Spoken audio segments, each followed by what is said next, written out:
Speak with Power. Hello and welcome to Speak with Power, the magazine television program that focuses on the art of public speaking. Speak with Power is brought to you by the School of Eloquence, the home of public speaking. My name is Ubong Isien, certified speaking professional and the Dean of the School of Eloquence. Now, did you know that in some organizations, you will never get promoted until and unless you've undergone a series of job promotion interviews? What does that mean? It means that you must be ready to speak in public in some form so that you can convince those who are interviewing you. Most times they are usually your superiors. Convince them, persuade them that yes, you are indeed ripe for the next level. Well, today on the program, we focus on a number of ideas that can help you make the most in your career. Speak with Power, we'll be right back. For us here at the School of Eloquence, our primary focus is on the art of public speaking because it's a major problem.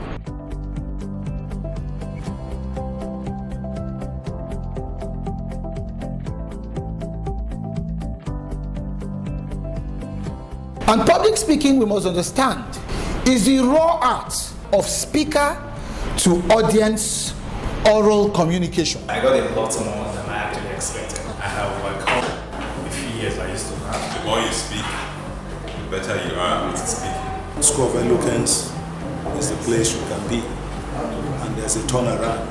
That change you are expecting, you get it there.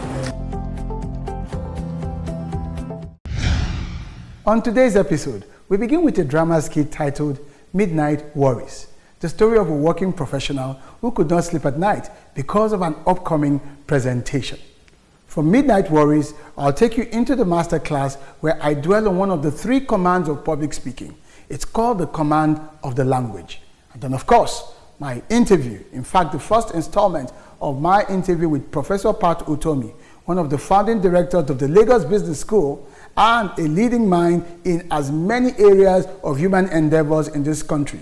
Professor Pat Utomi is renowned for being an active, visible public speaker across all fronts. And Pat Utomi and I talk about all of the important values of public speaking in this first installment. So if you're ready, get your notebook and a pen, and let's get right into the business of learning and how to speak with power.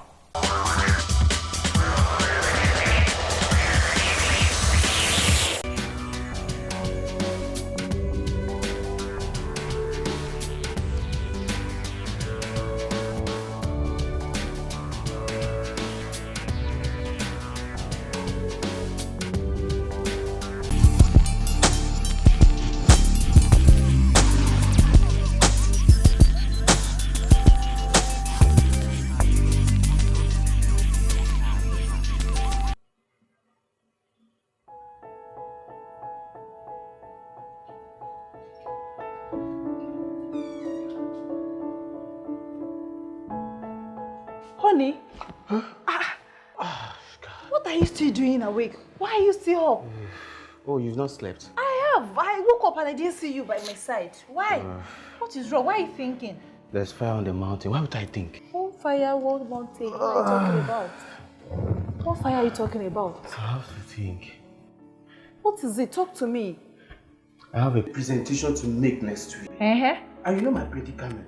Predicament? Yes. What predicament? The problem is stage fright. Stage fright, that is the problem. How am I going to stand in front of those people next week now? And give my presentation? Last week it was Mr. Kelechi. He fumbled. He could not express himself, not that he does not know what to say.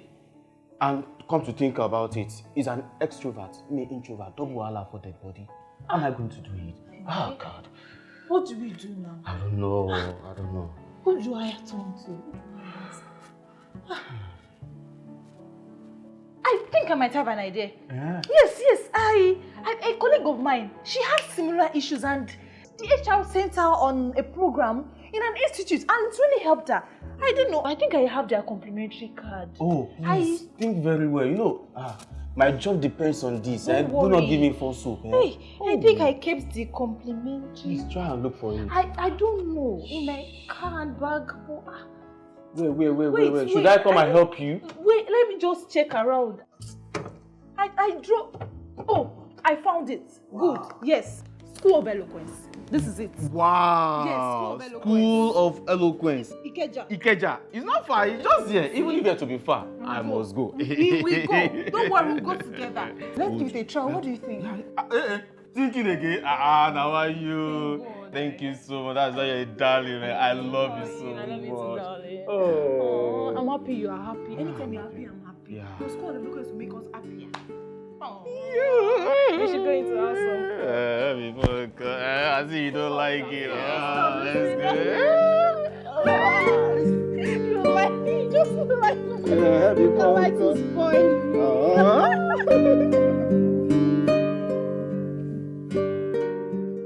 Speak with power. Speak with power. Speak with power. Speak with power.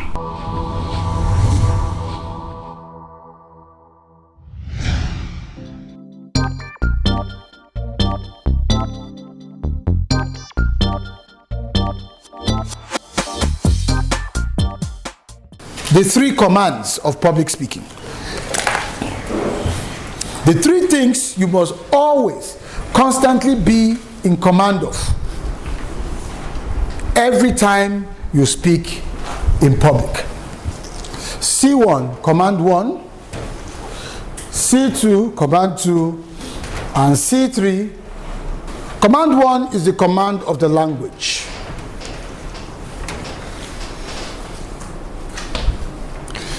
I say to all my Nigerian brothers and sisters, if you thought your local dialect is your main language, then you must be kidding. English is often referred to as crazy English. English is so shameless, it will borrow from the Portuguese, borrow from the Italian, borrow from the French, but that's English for you.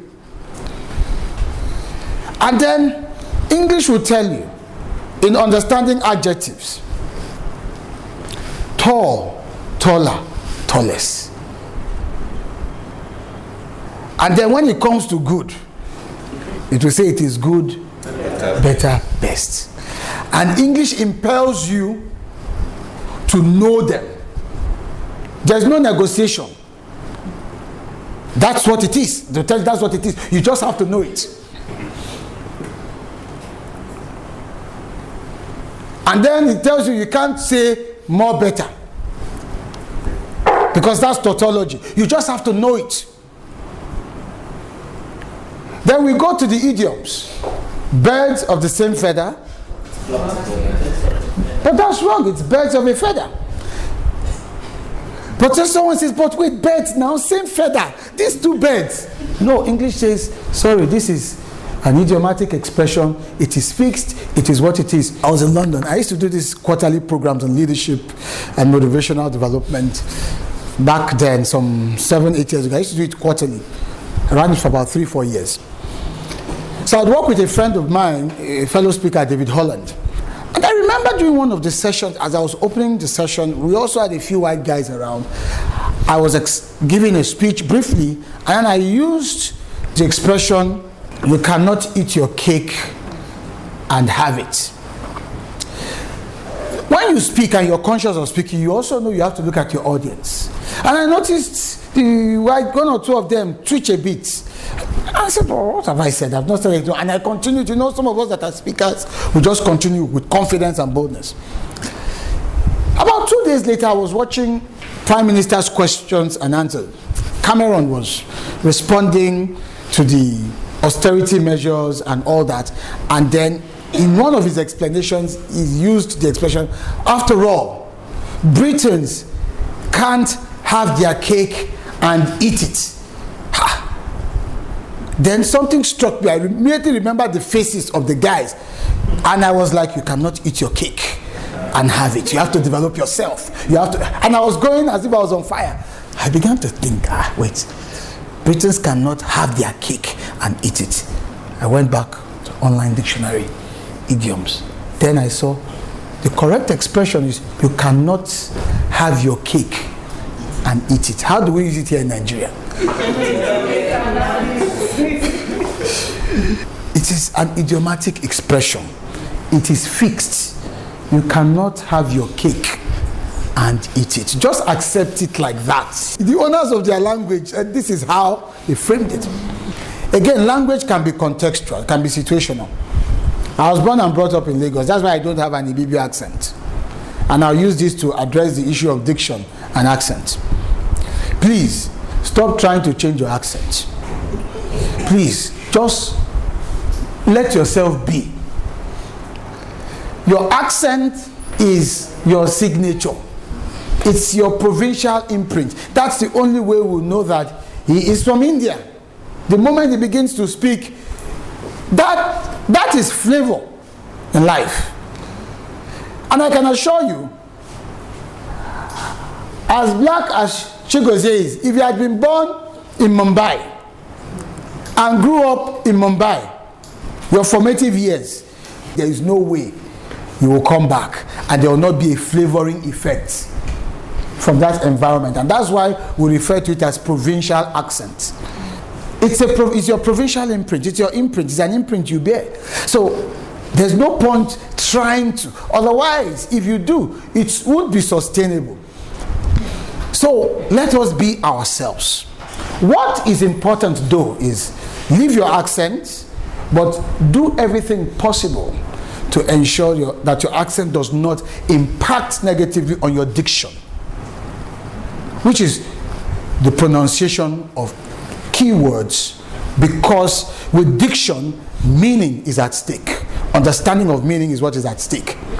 The principle here is, when it comes to language, the goal is to focus on the essentials such that you can preserve meaning, and then let go of the things that have become, should I say, natural fixtures, so that you're not trying to undo what should be left, and then you spend the rest of your life trying to trying to stay alert to sustain it.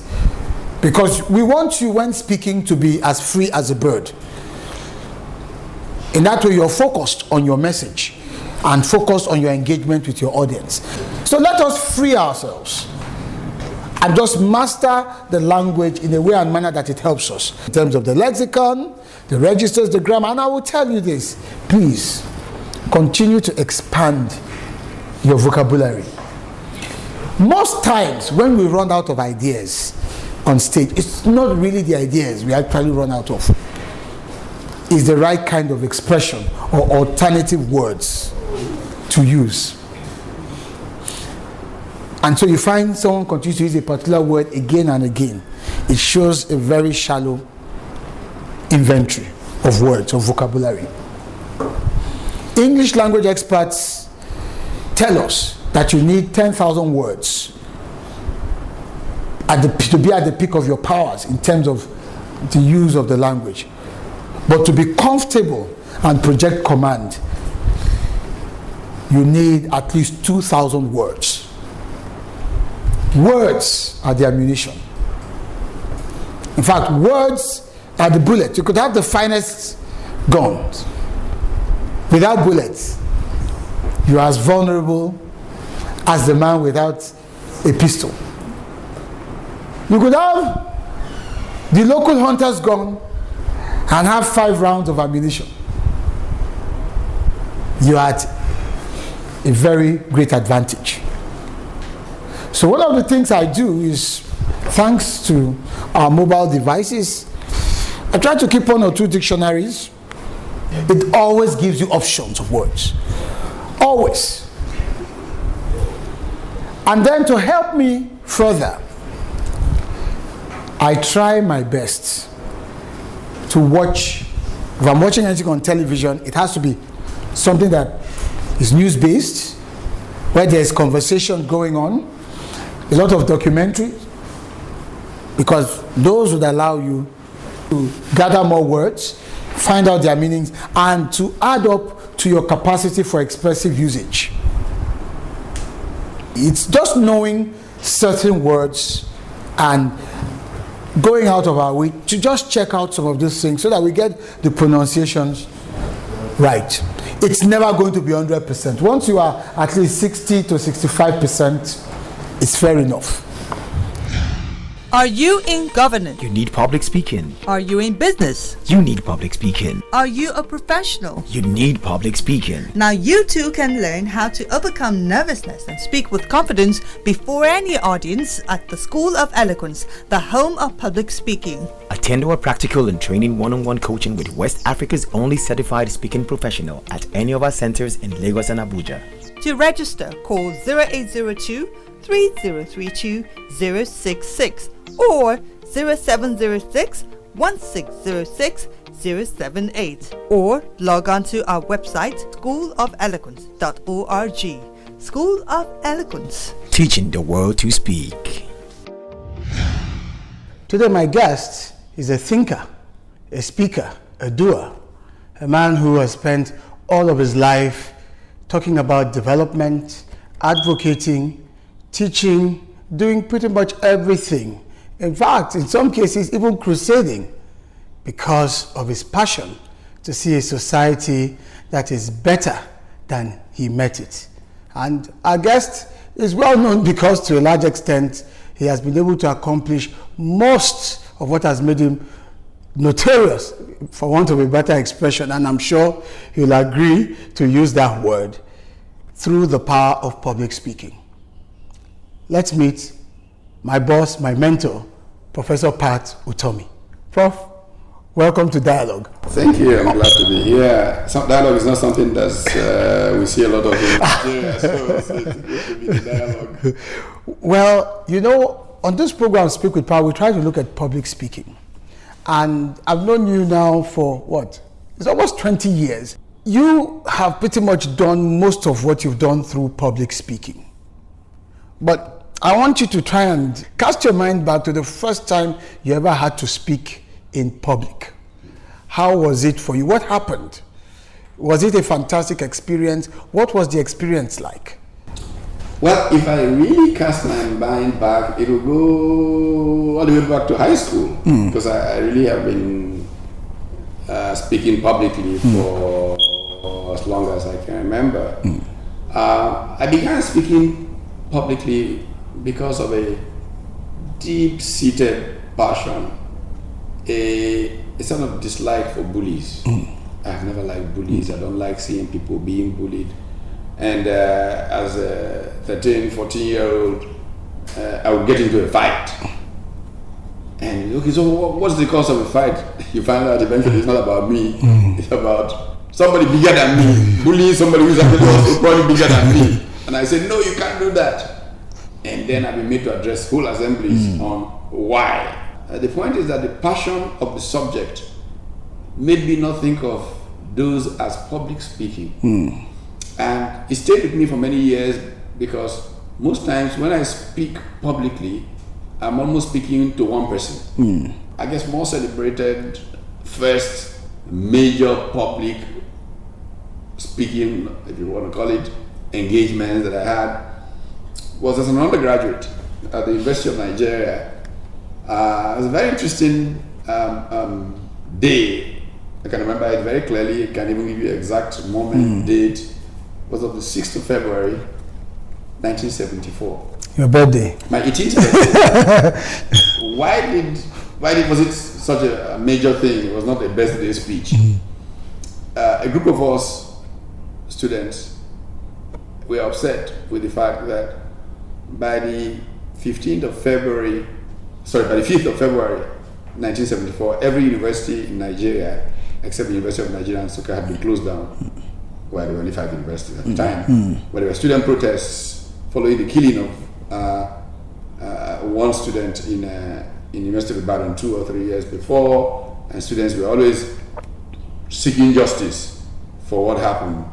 And the protests led to closure of universities. University of Nigeria had just reopened after the Civil War, and people didn't want to lose time anymore. Many of the students had lost 3 years, and they didn't want to lose any more time, so they were not interested.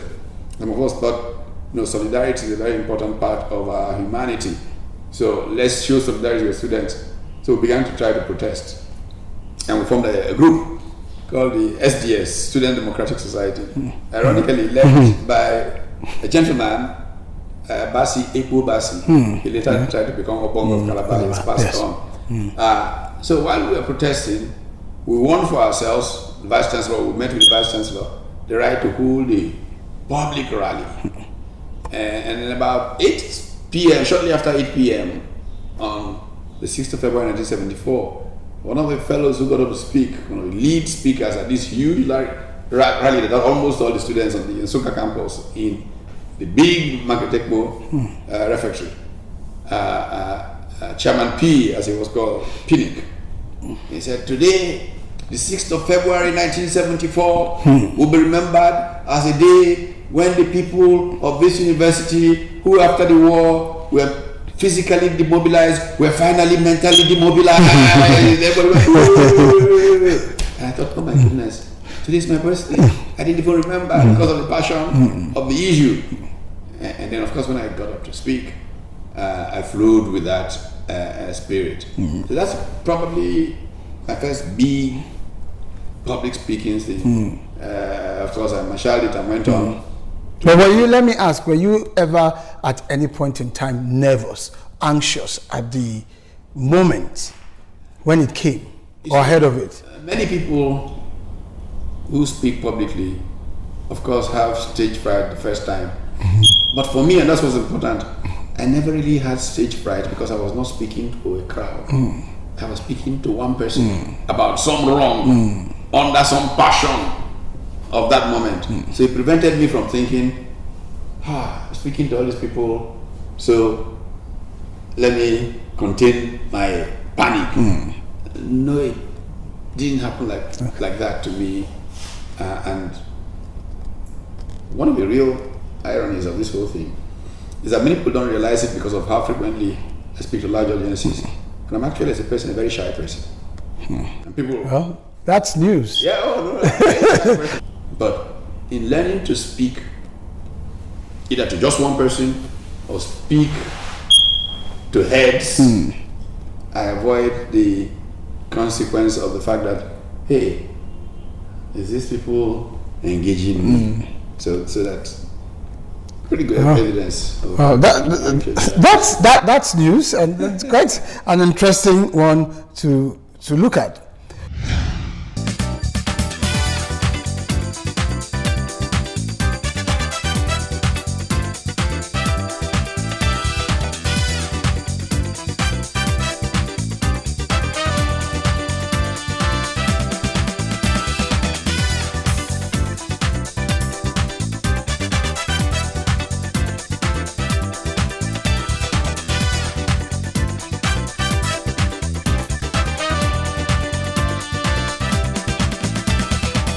So to do well in public speaking, you must see it as a relationship between yourself and your audience.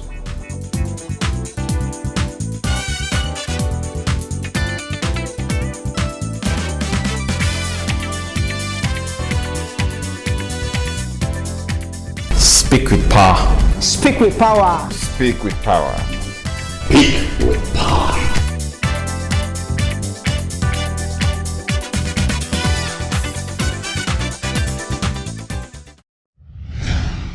I hope you've enjoyed today's episode of Speak with Power. Samuel Jackson once said, "What we ever hope to do with ease, we must learn first to do with diligence." Public speaking is a skill and can be developed. It requires practice, it requires patience, it requires consistency in terms of how you nurture your ability to grow in that skill. But first things first, you must learn the skill.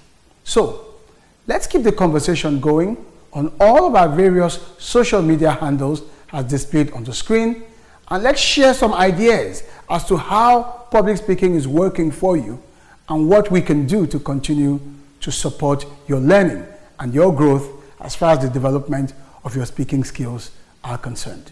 So, till I see you again next time, I'll keep on saying it. The stage is yours. Speak with power.